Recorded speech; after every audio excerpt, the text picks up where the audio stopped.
Guys, let's give it up for Mr. Vusi Leeuw. He should be coming through right now to tell us about the do's and don'ts of the music industry. Igama lami Vusi Leeuw, originally from Mfulo. I think what I will say for now is I think music business is such a wide industry in terms of knowledge and what people need to know. Just throw in a few big artists that you've brought up, that you have worked. Don't give me 15, don't give me 20, just give me 5. Maybe sometimes it's like 50% of the industry. Because some are known, some are known that they've worked with me, but some have come at night to get advice. So so it's from TKZ, DJ Tira, Toyota Lazy, WHP, Mendoza. May their souls rest in peace. Yeah. If you talk about Durban music scene, whether you talk about Tira or you name all of them, there's Vusi Leeuw who started that. When you talk about Zola, I maybe believe in my position. I'm behind the scenes, so I don't have to be dancing in everybody's music video for anybody to know that I'm the person behind this. I remember one of my friends, TK, from TS Records. I mean, I also helped TS Records to get to where they ended up being at. Said, when's Durban, you know? But later, I mean, today we've got Gom. Gom didn't just start Ngabo Babes. Gom comes a long way. You just have to use the knowledge that you read and share as a guideline, but do you know? Because if you're just gonna try and follow all the rules, you will never discover what's on the other side. Like anyway in life, we all learn from other people's mistakes or from your own mistake. You just have to learn and also be clever. And if you're trying something, try with certain limits, you know. There's a story about a lady who is into theater, and she had a show at the Grahamstown Arts Festival. And I'm sure anybody will understand that not anybody gets to be on the lineup of or have their shows to perform or showcase at the Grahamstown Arts Festival. So this lady, I think she wrote, directed, and everything about the play. But on the opening night, only 2 people came to the show. I'm sure you can understand. It's like you being a DJ, you know, before you get to the day of the show, you know, you've been practicing, you've been having these images of the crowds going crazy and all of that. So this lady, surely as an art or as any other person, as an artist or any other person, I'm sure such went through her mind, and she didn't stop. She rehearsed, but only to find that only 2 people bought tickets. And so what I'm gonna say, it says maybe the lesson about this game or about life is you choose what works for you. So what we would call arrogance, somebody would say, I wouldn't play for 2 people. The lady performed for 2 people and said, I respect the fact that they took their money and their time and bought their tickets to come and watch my show. So whether there are 2 or 1, I'll perform. The show goes on. So she performed for the night. So sometimes it's about when you get to a venue and maybe the equipment is not of the level that you are expecting, walking away and trying to respect the fact that there's certain fans who came, maybe they saved for a week or so just to come and watch your gig. But the question is it going to be about you? Or are you going to remember that you are who you are because of those people? And you'll respect them. Whether it's one person, you respect the fact. It can be drunk. Everybody has left. He's the only one left. Are you going to perform for this guy, or are you going to say, sabahambila bantu? And respect the fact that he stayed when he could have left like everybody else. because like me, which I have to apologize for being late, I was late. So what do? I'm just saying, this is part of the career that will make you and shape you, to say, who are you? How much respect do you have? Forget the guy who booked you, but for the fans. Vusi, so just to come in there, it's an interactive concession. Sure. It's open. Guys, if you want to stop Vusi and have a question to him with regards to what he has said, number two, with whatever that is on your mind, depending on where you want to go with your career, you can always do that. Stop him and ask a question. Right now, the biggest thing that is happening, Vusi, if I can just fill you in, we touched on it earlier on, the producers, the bedroom producers, they're getting ripped off by well-known DJs.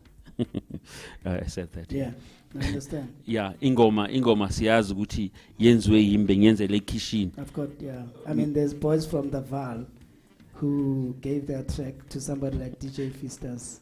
Yeah. And it was said to be a DJ Fistas. The big name versus the work that has been done. Sure.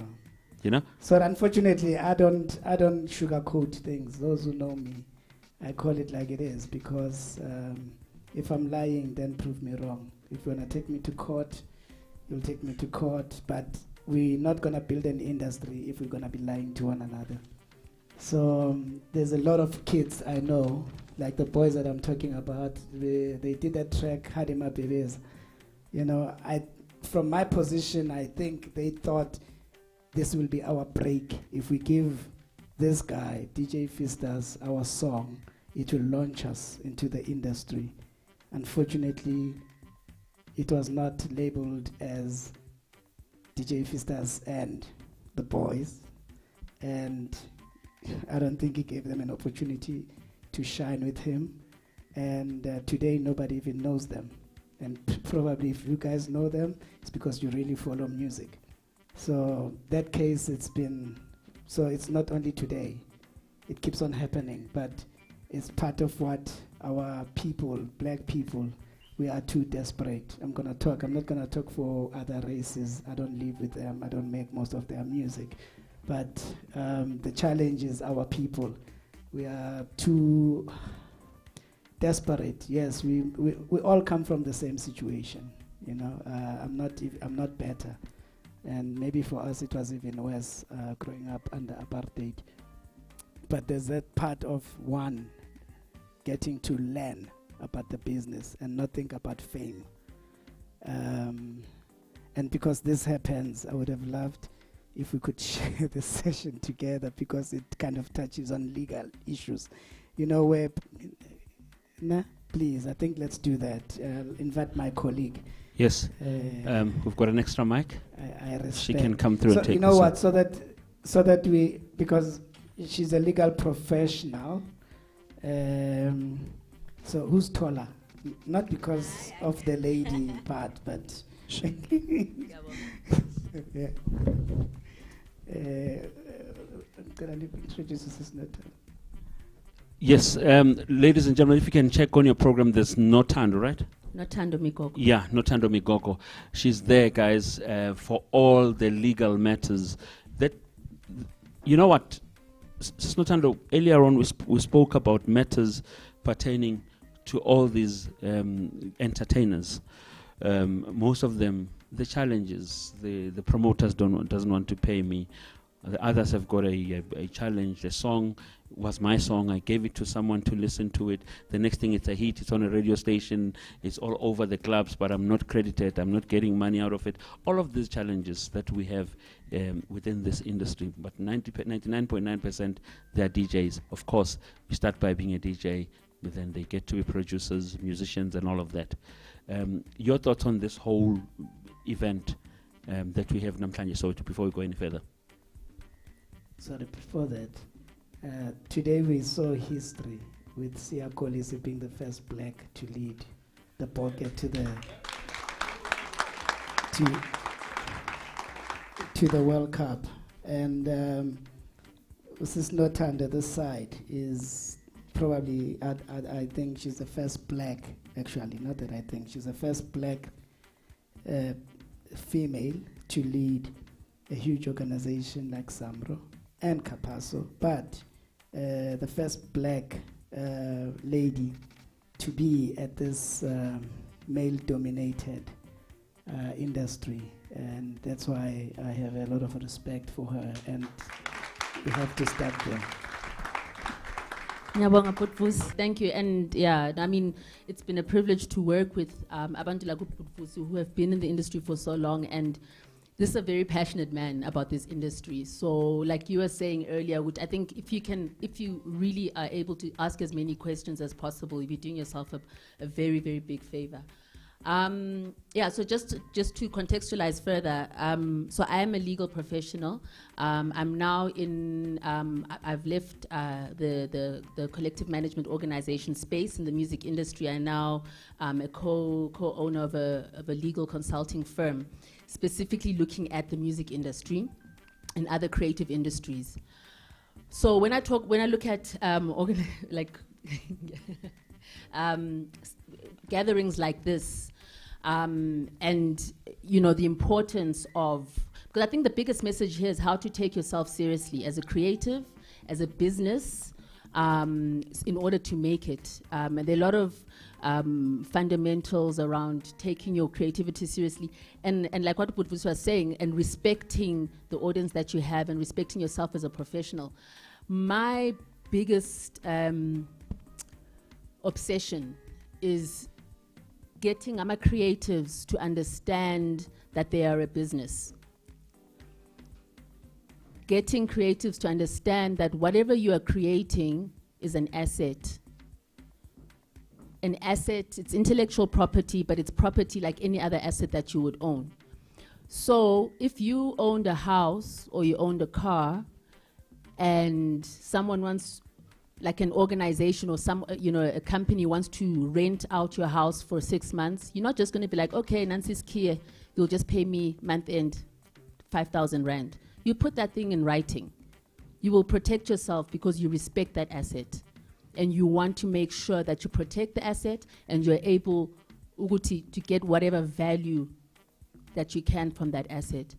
And that is, for me, the departure point with everything that has to do with ngomculo. You need to respect yourself as a professional and respect everything that you create. I actually have quite a bit that I would like to speak to around the whole DJ and producers aspect, because I think it's like we're saying, it's such a fine line and there are a lot of crossovers. And as a producer, you're a creator. In fact, as a producer, you need to be on that split sheet as a composer.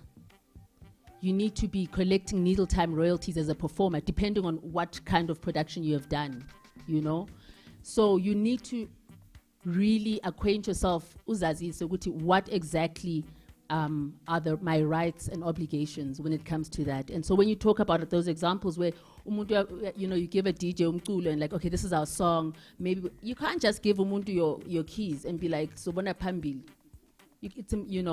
So I mean, I'll touch more on that around what the legalities are as a producer. But as a DJ, so if you're not creating music, if you're not actually creating and you are mixing, I mean, what I would say, some of the biggest things that I've heard people talk about is, where can I upload my mixes? You put them up on certain sites maybe, and then they get pulled down. You need to be, so that's why you need to also understand that in that sense, you may not be a creator, but you're a user. You have to be able to use because you're using other people's songs, and you have to be able to put them in platforms where they can benefit from your mixes, but also that are legal. So the whole concept of copyright law and entertainment law is directly applicable to you as a user of that music, as a DJ. Sure. So I think to add on that, let's talk about basics. I think a lot of people jump the basics, and the basics is around knowledge. People don't want to learn. And today we've got Google, which is like the biggest school that only costs data, because here's a situation. People don't have an understanding of what is a producer. The same thing in South Africa, we don't have an understanding of what is a manager. People walk around who are booking agents. Even Nalapo, they don't even know what a booking agent is, but they call themselves managers. Again, in a song position, a producer is not a programmer. A producer is not a composer. Those are different things. You can write a song, but a producer is the person now who takes the song and help you to build it. This is the person who's gonna, let's take a situation where you just did a song, but it's an instrumental and you don't know what to do with it. This is the producer is the person who's gonna say, you know what, I've got this guy I know, maybe plays guitar, let's call him. He's gonna to drop some lines, and he tells this guy, this is what we want to achieve with the song, we want this kind of a vibe. Whether we want a Shangan rhythm guitar or we want Maskandi, you know. So the producer puts all these pieces together. The producer is the one who says to the singer, well, you can write, but this is what we would like, this is what we want to achieve. So it's like the person who helps to bake the song, give it direction. And that's why sometimes you have somebody who calls themselves producers, but they're beat makers, and the singer is off key. They can't even hear. And they're saying, I've got a song, I've produced a song. It's like, but you didn't produce the singer. Why didn't you give the singer direction? The singer is off key. A producer doesn't have to be the person who played the music. And in our country, we have that problem. Imagine if we were saying Quincy Jones is a well-respected producer. I mean, think about it. He didn't write every song. He didn't write We Are the World. He produced We Are the World. So do people understand? This is a basic thing in our country that but we have a because of problem his with. creative input, Exactly. a producer has that creative input into the song, so it becomes, that's why there's ownership, there's a part ownership in the song because they're part of the creativity. The producer royalty, basically. The producer royalty, yeah.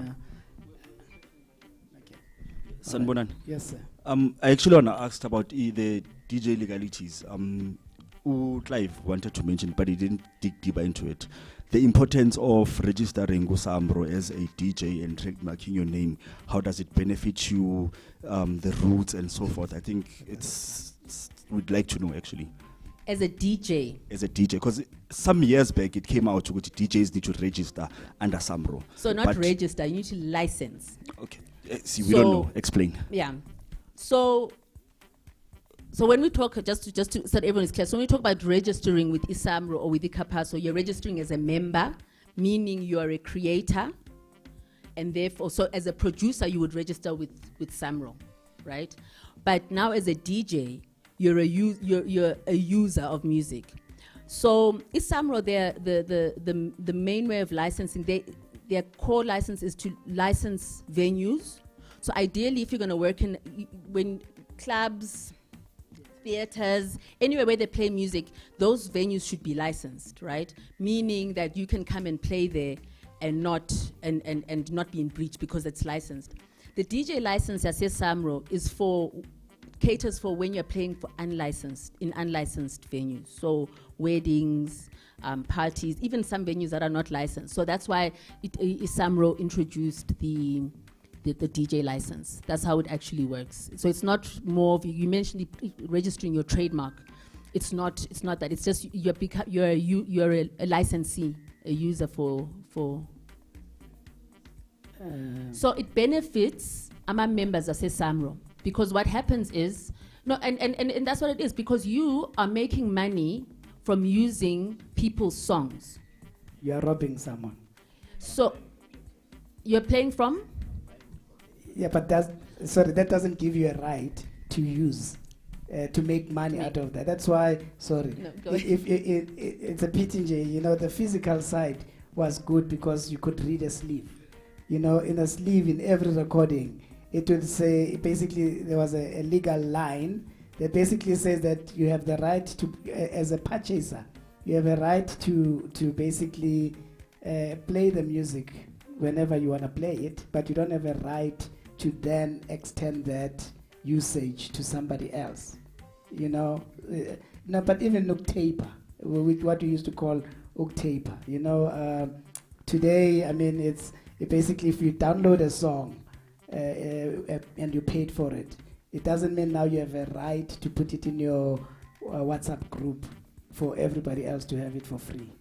So basically, the DJs, being a DJ, you are in a messed up situation, you know, because when you're a DJ and you're not making music, it feels good that you are abusing other people and you're basically doing a lot of wrong because you're not paying for the usage of that music.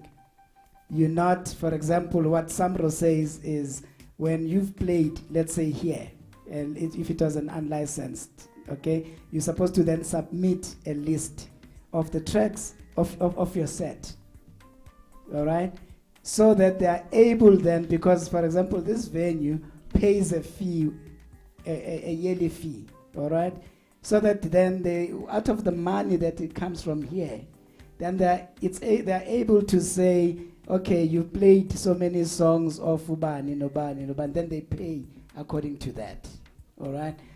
That's how it's supposed to work, and that's how it should be working. So now, because the sad part is we've got people who charge 35,000 to 100,000 to DJ, but it's not their music. They didn't create anything.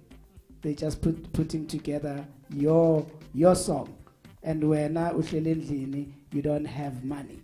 And tomorrow, when you pass away, we say you abused money. All right.